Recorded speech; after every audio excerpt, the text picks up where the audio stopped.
سؤال يمكن أن يسأله الجزائري، يسأله التونسي: لماذا الدولة العثمانية تمكنت من الدخول واحتلال الجزائر؟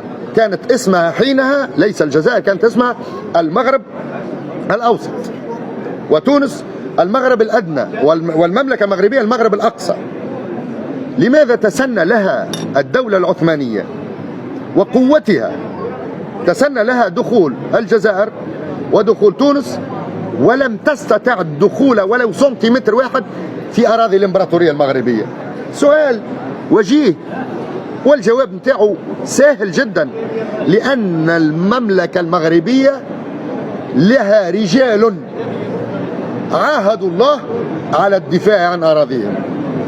ليس هذا أنه في الجزائر حينها وتونس لم تكن هناك رجال، ولكن قضت عليهم الدولة العثمانية، ومنهم أجدادي في تونس قضت عليهم الدولة العثمانية.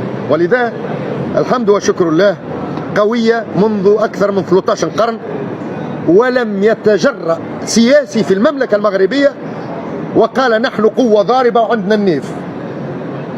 عندهم 13 قرن، المملكة المغربية عمرها 13 قرن زائد 10، ولم يتجرأ سياسي أن يقول نحن قوة ضاربة وعندنا النيف وقوة ضاربة.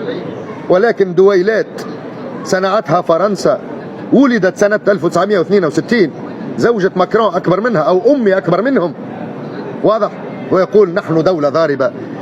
فهذا تضليلا للشعوب فقط، وإن شاء الله ربي سبحانه وتعالى سيقتص لنا منهم قريبا.